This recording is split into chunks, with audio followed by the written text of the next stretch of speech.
Gérard. Mais bonjour. Quand on voit Gérard Adam, on a sûrement des nouveautés qui sont à portée de main. C'est pas difficile, comme il y a des nouveautés tous les mois. Ah voilà, voilà. Que vas-tu nous montrer de beau aujourd'hui?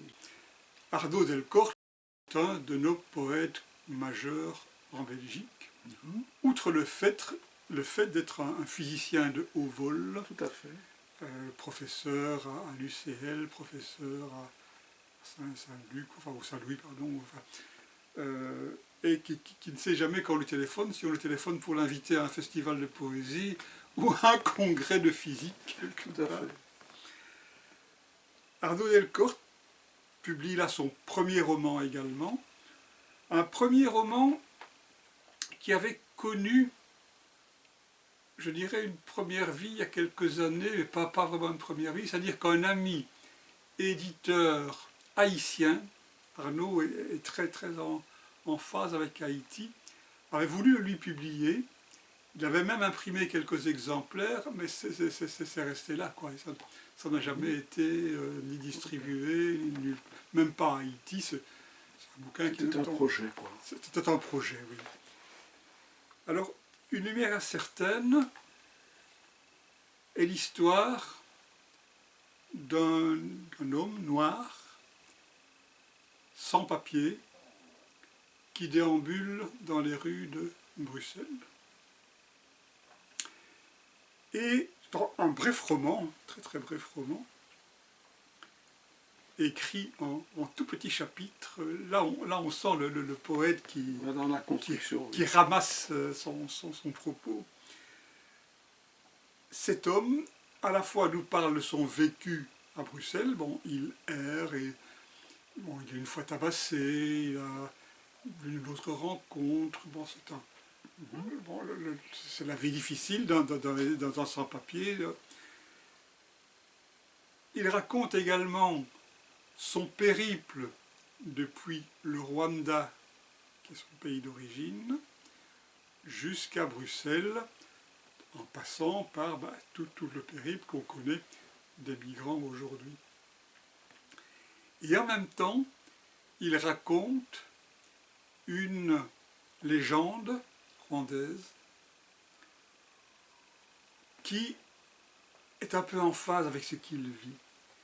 Et donc on est sur les trois, en permanence, on passe de l'un à l'autre, ce qu'il est à Bruxelles pour l'instant, ce qu'il a vécu, et au Rwanda à l'époque, il a fui le génocide, auquel il n'a pas participé, mais qu'il a vu de près, qu'il a traumatisé.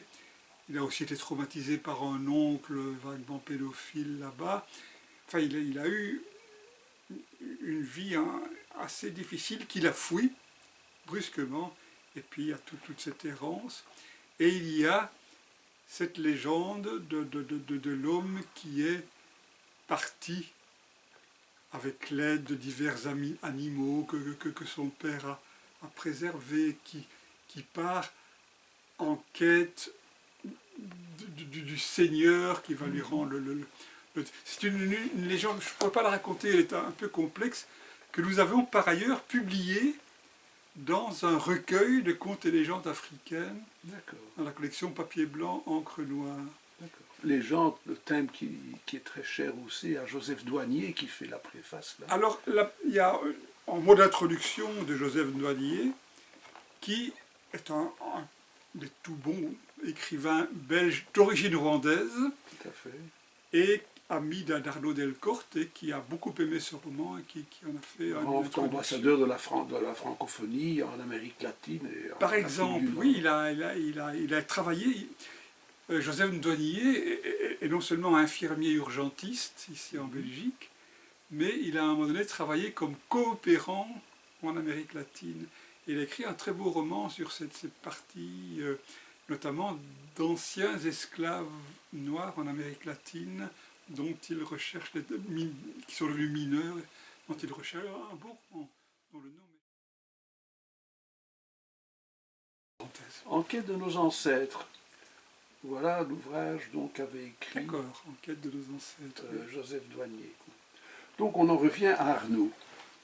Alors, on a aussi une une postface d'un autre grand poète belge, Vincent Lemay, qui explique un petit peu le making-of du livre. Alors, que dire de ce livre? À la limite que chaque chapitre peut se lire indépendamment. C'est un peu comme les perles d'un collier. On peut regarder chaque perle, elle est magnifique, mais si on regarde l'ensemble du collier, c'est encore plus beau. Et voilà le livre d'Arnaud Delcor. Chaque petit caillou du petit poussé, qui nous permet de cheminer vers... Oui, sauf que les cailloux du petit poussé sont des petits cailloux banals. Ici, c'est comme si le petit poussé avait semé des perles sur son chemin. Vraiment un très beau livre, je peux rien dire de plus. La photo de couverture, c'est une photo de l'artiste.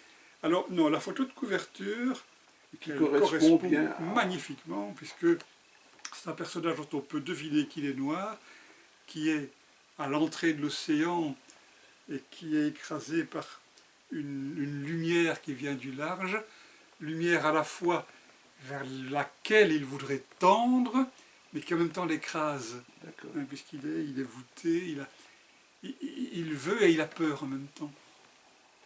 C'est un peu le personnage qui à la fois... Et là aussi, on a un petit coup de théâtre à la fin que je ne vous dévoilerai pas, et qui laisse une fin tout à fait ouverte, on ne sait pas très bien ce qui va se passer. Nous en débattrons avec je vous en dis Arnaud incessamment sous peu aussi. Je te remercie beaucoup, Gérard. Mais merci de m'avoir invité. Et en tout cas, félicitations de toujours persévérer dans la recherche d'auteurs de cette qualité. Merci.